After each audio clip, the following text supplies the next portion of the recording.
Paz do Senhor, querido irmão do canal IBD em Foco. O meu nome é Thiago Rios, eu sou comentarista aqui do canal IBD em Foco, da editora CPAD da lição de jovens. Hoje nós iremos abordar a lição de número 7 com o tema O Milagre de Andar por Sobre o Mar. Amém? Então, portanto, você que está nos acompanhando aí, fique ciente, se você entrou pela primeira vez, que nós iremos, esse comentário nosso aqui é feito baseado no slide que o canal IBD em Foco distribui, amém? É só você entrar na nossa plataforma www.ibdemfoco, que você também pode ter acesso a esse slide. Então vamos para a lição de hoje, como eu falei ainda há pouco, a lição de número 7 com o tema O Milagre de Andar por Sobre o Mar. Na lição passada, nós vimos um milagre maravilhoso, amém? Que foi o milagre da multiplicação dos pães e peixes, né? Outra coisa também que eu quero ressaltar aqui é que este milagre, o milagre de andar sobre o mar, o milagre de estar sobre o mar, ele também é relatado no livro de Mateus e no livro de Marcos, né? Esses dois evangelhos sinóticos, né?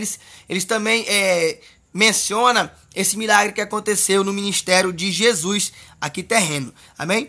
Nós temos que lembrar também que como eu falei ainda há pouco, Jesus tinha acabado de fazer o milagre da multiplicação dos pães e do peixe, né? E após Jesus ter feito esse milagre maravilhoso, esse milagre grandioso, a Bíblia diz que Jesus ele sai dali ele sai de junto dos discípulos, vai para o monte orar, ordena que os discípulos eles se retiram, né? E vão lá para o barco esperar Jesus, enquanto Jesus voltasse então de novo para despedir a multidão e depois voltaria então a orar um pouco. Nós vamos explorar um pouco isso, esse contexto aqui que eu acabei de aplicar no decorrer da lição, amém? Então não vou aqui ficar me alongando muito no comentário logo aqui no primeiro slide.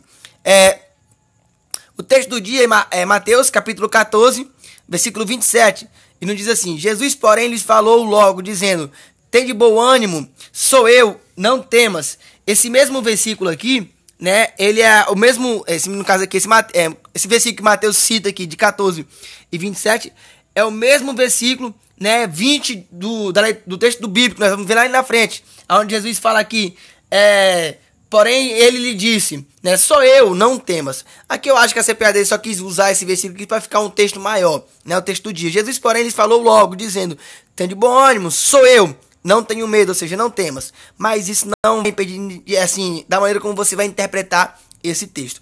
A síntese é a coluna da nossa lição, né, a espinha dorsal da nossa lição, nos diz assim: o fato de Jesus andar sobre o mar consolidou o seu senhorio sobre a natureza, evidenciando então a sua divindade. Ou seja, você vai observar no decorrer da lição que o real motivo, assim, eu acho que o propósito maior dessa lição, né, deste milagre que Jesus fez de andar sobre o mar, de acalmar a tempestade do mar, de parar o vento que estava soprando contra os discípulos, era de mostrar que Jesus, ele era Deus. No decorrer da lição, você vai observar que eu vou bater muito nessa tecla, né? Por quê? Porque lá no final da lição eu vou falar por qual motivo que Jesus queria afirmar nessa lição que ele era Deus. O texto bíblico, como eu falei ainda há pouco, né, vai relatar o momento onde Jesus ele está ali, manda os seus discípulos, né, pegar o barco e tal, e os seus discípulos espera Jesus até de tarde. Jesus não aparece, e os discípulos então eles saem em direção a Cafarnaum, até que acontece todo esse alvoroço aqui, que eles vão para o meio do lago. Nós vamos explorar isso na lição. Então, vamos adiante, que nós temos os objetivos, que é comparar a postura dos discípulos com a perspectiva do reino, ilustrar a situação do mar, explicando que, na verdade, trata-se de um imenso lago de água doce, e apontar as evidências de que Jesus, em sua resposta, pronunciou o nome de Deus. Que nome de Deus era? O Eu Sou. A introdução nos diz assim: seguindo o seu propósito de demonstrar que Jesus é o Cristo, o ungido, olha só, João relata então esse quinto sinal, né? Comparando com as narrativas de Mateus e Marcos, o material joanino parece estar incompleto, mas Mateus relata que Pedro também andou sobre as águas. Isso é algo importante, né, que João não relatou. Mateus e Marcos enfatizam que o vento então se acalmou. Outra coisa que no texto de João não relata, né? Só fala que Jesus chegou próximo dos discípulos, na realidade que Jesus apareceu no mar, né? E que os discípulos viram, no caso ali, uma sombra, né? Deixa eu ver, versículo 17 ou 18. Não, versículo 19, ó. E tendo navegado uns 25, 30 estádios, viram Jesus. Ou seja, João relata que eles já viram Jesus. Só que Mateus e Marcos falam, se não me falha a memória, Mateus, que é o primeiro evangelho a relatar essa história, né? Diz que os discípulos viram um fantasma e ficaram assombrados, ficaram atemorizados, né? Com o fantasma que haviam visto no meio do mar. Né? Todavia, como já foi dito, cada evangelho possui então suas peculiaridades e o de João não é diferente. Amém? O relato do milagre de Jesus andando sobre as águas que está em João é suficiente então para o seu propósito. Os discípulos e a perspectiva do reino. O tópico primeiro, olha só. Jesus retira-se então sozinho para o monte. O texto estudado anteriormente termina com duas informações, sendo que a ênfase da lição passada recaiu apenas sobre a primeira delas. Verdadeiramente, o profeta que devia vir ao mundo tornou-se então a retirar-se a sós para o monte. Neste tópico, a segunda, então, será mais bem explorada para se entender o contexto do quinto sinal. Eu até vi aqui esse slide que o nosso irmão do canal Evidência em Foco ele fez, né? Ele colocou aqui essas duas, como se fossem esses dois slides aqui, como se fossem as duas evidências, né? As duas ênfases que o comentarista da lição quis trazer. Eu acredito que a outra ênfase, no caso a ênfase dessa lição, é mostrar a divindade de Jesus. Né? A divindade de Deus, no caso, em Jesus Cristo. Eu acho que era essa é realmente a ênfase que a lição, né? Que o professor aqui do canal da escola dominical aqui da lição CPAD, ele queria realmente mostrar que Jesus também era Deus, amém? E você vai observar isso por quê? Porque ele falou que ele era o eu sou. João disse que Jesus tornou então a retirar-se ele só então para o monte. Eu falei lá atrás, né, que Jesus, após ter feito o milagre dos pães e os peixes, né, vendo ali que a multidão queria fazer de Jesus o rei dos reis, a Bíblia diz que Jesus se retira dali, sobe ao monte e fica sós. Jesus, ao voltar do monte, após ter orado um pouco, provavelmente ter conversado com o Pai, a Bíblia diz que Jesus volta, fala para os discípulos ir para um barco, né? E que Jesus, no caso aqui, iria se despedir da multidão.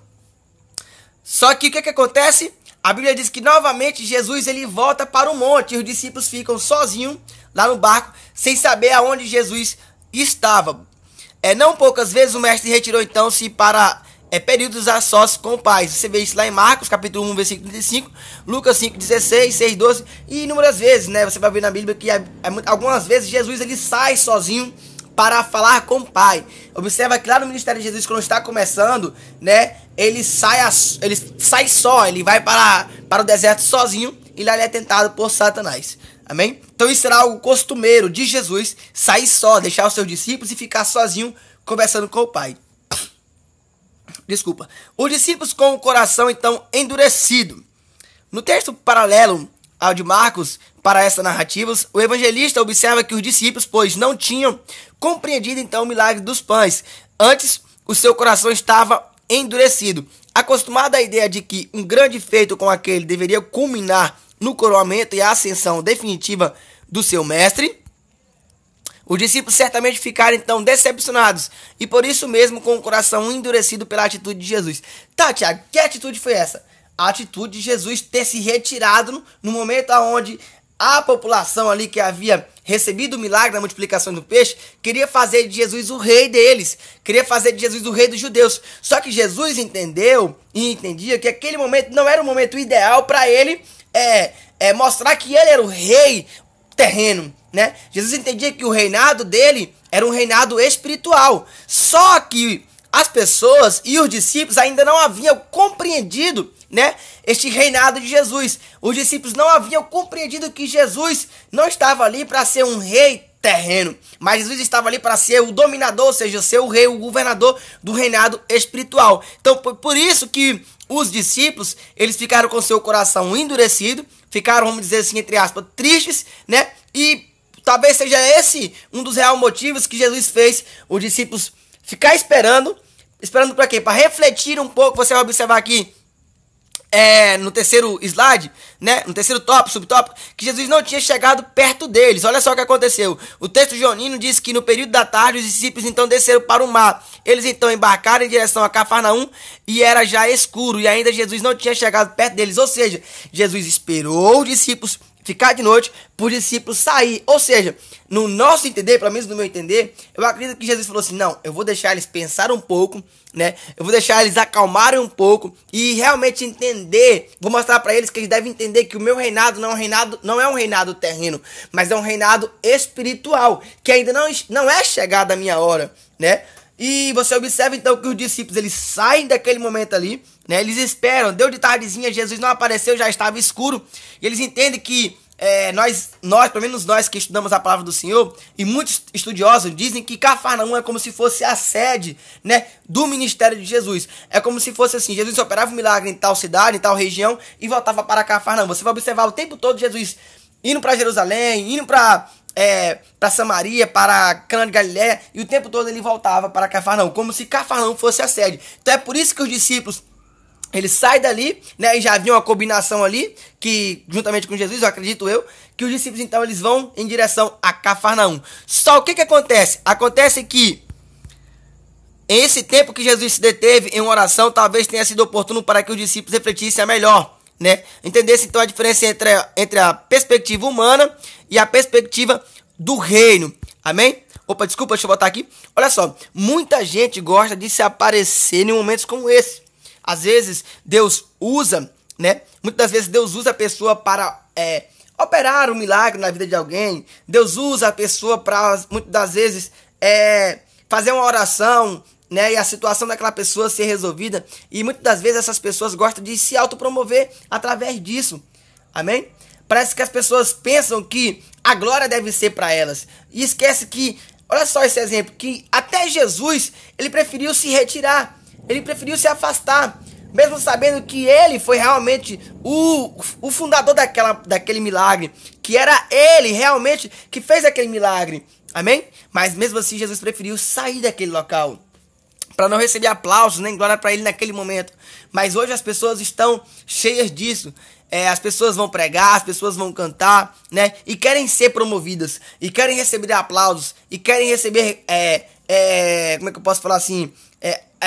Gratificação por elas estarem fazendo a obra do Senhor. Amém? Mas essa talvez seja a perspectiva humana, né? Mas a perspectiva do reino não é essa. A perspectiva do reino é aquela que João falou para os seus discípulos, quando os seus discípulos falaram para João: ei, João, aquele rapaz que tu batizou, que era Jesus, ele está batizando mais pessoas do que você, João. E aí a Bíblia diz que João relata que o importante é que Jesus cresça, o importante é que ele apareça, né? E que João diminuísse. Ou seja, a importância, meu amigo do canal IBD em Foco, que está nos escutando aqui neste comentário, é que Jesus venha aparecer em nossa vida. É que quando eu pregar, o nome que seja glorificado não seja o meu, mas seja o de Jesus. Amém?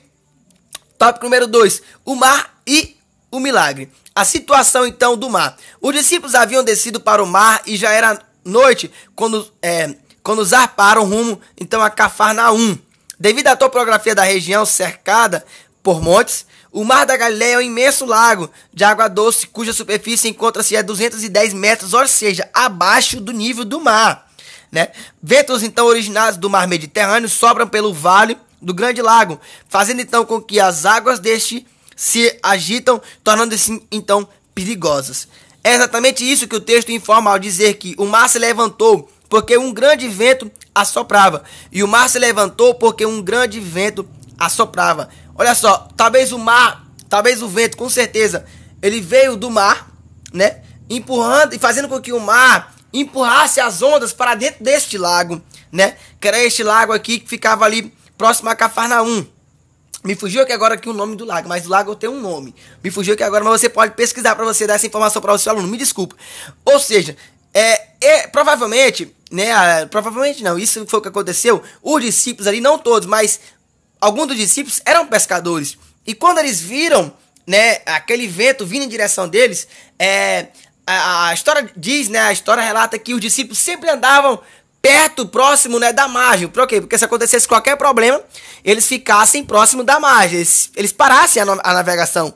Mas ali você observa que o texto relata que quanto mais eles remavam em direção ao rumo, né, da terra, a Bíblia diz que o vento assoprava eles para o meio do lago. Até que eles ficaram, né, no meio do lago, né? E estudos dizem que o lago tem a extensão de 10 quilômetros. Ou seja, eles ficaram então mais ou menos ali 5 quilômetros no meio do mar. Remando ali mais de 6 horas, né? Vamos dizer assim, que por volta de meia-noite eles já estavam ali exaustados, né? Cansados, né? E talvez o barco não chegou a naufragar, né? Claro, sem sombra de dúvida porque Deus não quis. Mas outra coisa é que eles eram pescadores, então eles sabiam como manusear um pouco o mar, porque eles já estavam acostumados, né, com algumas ondas grandes. O progresso então da viagem, olha só. Os discípulos haviam remado por muitas horas e não conseguiram navegar mais que 5 ou 6 quilômetros. Lembra que eu falei? O mar tinha extensão de 10, eles estavam no meio, e o meio como se fosse 5 quilômetros. Pois o grande vento que assoprava não permitia então o progresso dessa viagem. Isso aconteceu apesar de alguns deles serem pescadores e, consequentemente, experientes na arte da navegação. E aí aparece o momento onde Jesus aparece no meio do mar. Foi em meio a este momento difícil que os discípulos avistaram algo inusitado, que os fez temer mais ainda uma pessoa andando sobre o mar. Se dentro de um barco a situação já era desesperadora, o que dizer então daquela experiência? Olha só, João, ele não relata, né? Felizmente não se tratava de nada do imaginário que povoava o folclore judaico, né? Mas era um mestre que de forma sobrenatural, milagroso, andava então sobre as águas tempestuosas e revoltas do Mar da Galileia. Olha só o nome daqui do mar, o Mar da Galileia. Mas voltando aqui ao assunto, né? Até me perdi aqui, meu Deus do céu. Desculpa aqui, irmãos. Tá. Olha só. Se a situação já estava difícil, porque para eles, né? Poxa, nós estamos desesperadores aqui no mar, o mar agitado, todo mundo ali já chorando, clamando a Deus, né? E João não relata, mas Marcos relata que Jesus, o tempo todo, versículo 14, se não me falha a memória, de Marcos, onde ele relata lá, eu tá tentando lembrar aqui, mas não lembro aqui, irmãos. Mas, se não me engano, é o versículo 14, né? Versículo 48, né? Versículo 48. Olha só, Marcos capítulo 6, né? Versículo 48. Vai dizer que Jesus estava o tempo todo vendo os discípulos. Vendo os discípulos passando por aquela dificuldade. Vendo os discípulos passando por aquela aflição. E a Bíblia diz que Jesus, ao ver aquilo acontecer, a Bíblia diz que Jesus ficou olhando, observando como é que os discípulos iriam se sair daquela situação. Até que Jesus então decide intervir. E aqui nos traz uma lição muito importante, né? Ou seja, que Jesus, ele vai esperar o momento dele para intervir nos nossos problemas, nas nossas necessidades, né? Nas nossas aflições. Ou seja, o relógio de Deus não é o nosso relógio. O nosso relógio não é o relógio de Deus, vamos dizer assim, né? Não é porque eu estou passando por essa necessidade que Jesus vai me curar agora, não. Jesus, ele vai nos curar, Jesus vai suprir a nossa necessidade na hora que ele quer.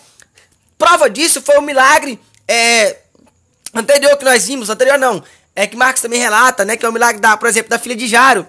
A Bíblia diz que que Jairo se encontra com Jesus, fala para Jesus ir na sua casa. A Bíblia diz que Jesus está indo em direção à casa de Jairo e uma mulher então se encontra com Jesus, que no caso é a mulher do fluxo de sangue.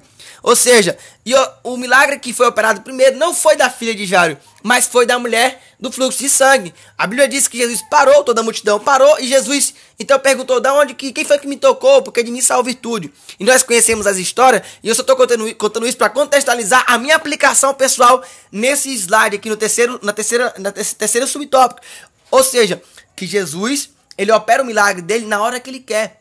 Não é na nossa hora, não é no nosso momento. Talvez você pode estar pensando: mas Jesus curou tal pessoa e não me curou. Jesus deu emprego para aquela pessoa e não me deu. E eu estou clamando a Deus o tempo todo e Jesus não resolveu minha situação. Assim estavam os discípulos.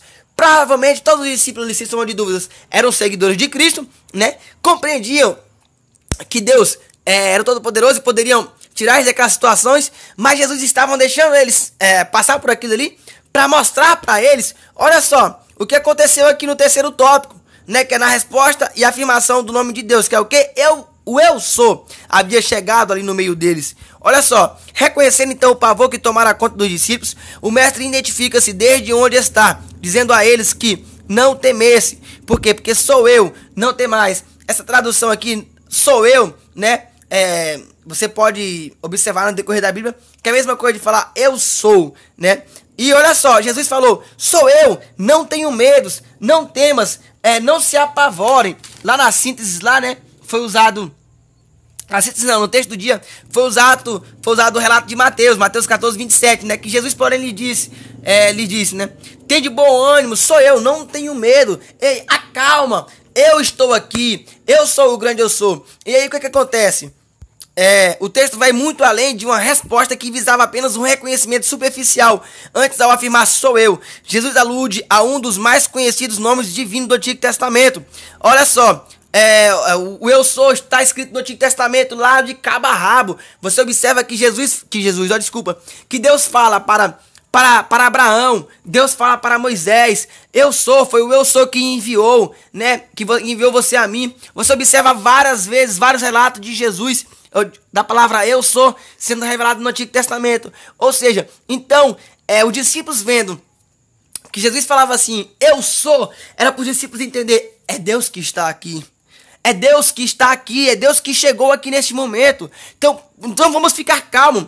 E a Bíblia é clara em dizer, né, que quando Jesus falou aquilo para eles, quando Jesus falou assim, eu sou, ou seja, sou eu que estou aqui, não tenho medos. A Bíblia diz lá no versículo 21 no texto bíblico, vai dizer, João 6, 21, que eles de boa mente os receberam dentro do barco. Eles de boa mente falam assim, poxa, é Jesus que está ali, é Deus que está no controle, amém? É o mesmo Deus que multiplicou os pães e os peixes, é o Deus que fez o paralítico andar, é o Deus que transformou a água em vinho. Então não vamos ter mais medos, vamos acalmar por aqui, né? Com a resposta do Senhor, os discípulos identificaram-se então como sou eu, não temas, somado ao fato de ele estar andando sobre as águas, não resta nenhuma dúvida que Jesus é Deus, pois somente o Criador desde o Antigo Testamento tem tal poder. O que acontece? Quem foi que dominou o mar no Antigo Testamento? Olha só, na crença dos judeus, Deus, o Deus Todo-Poderoso, era o dominador de toda a natureza. Então, quando Jesus sobe sobre o mar, aparece andando sobre o mar, fala, eu sou, e a Bíblia diz que o mar se acalma, né? O que acontece? Os discípulos imediatamente entendem, poxa, é Deus que está aqui, Jesus ali é Deus, Jesus realmente é Deus, amém? O ministério de Jesus não é terreno, mas é um ministério espiritual. Quem foi que abriu o mar vermelho? Foi Deus, amém? Quem foi que controlou o mar, que controlou a baleia com Jonas dentro? Foi Deus, né? O eu sou que comandou. Ou seja, então, para os discípulos, quando Jesus falou assim, eu sou, Jesus estava fazendo o mar se acalmar, era como se os discípulos passassem a entender então que Jesus realmente era Deus, que a divindade realmente estava ali na presença e na pessoa de Jesus. Terceiro subtópico, do assombro à esperança. Do primeiro momento em que estavam endurecidos, amém? E posteriormente espantados, os discípulos passaram então à esperança, pois receberam o mestre de João de boa mente, conseguindo então chegar em segurança a outra margem para o local onde tinha por destino.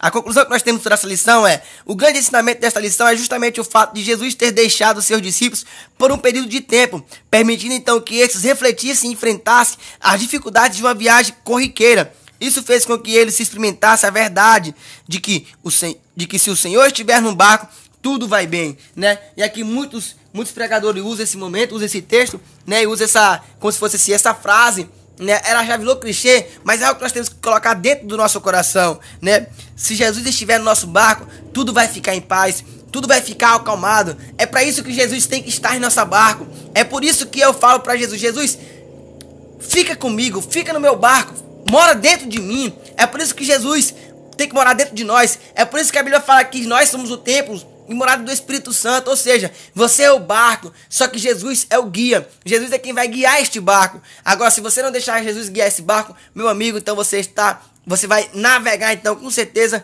ao léu, como aconteceu com os discípulos. Jesus não estava no barco, né? E veio a tempestade, levou os discípulos né, para o meio do lago. Ou seja, quando Jesus não está no barco, o seu corpo fica sem controle, a sua mente fica sem controle, os seus desejos pecaminosos são árduos, são grandes, mas quando Jesus está no controle da sua situação, quando está no controle da sua vida, meu amigo, você tenha certeza que Jesus tem sempre o melhor para a sua vida. Que Deus em Cristo nos abençoe. Se você puder, curte nosso comentário, compartilhe, deixe o seu like, inscreva-se no nosso canal, visite então a nossa plataforma do canal IBD em Foco, porque eu tenho certeza que lá tem muitas bênçãos para você. Que Deus em Cristo nos abençoe. E esse foi mais um comentário feito por nós aqui do canal IBD em Foco. E tomara que Deus ajude você, juntamente com como me ajudou eu estudando então esta lição. Amém.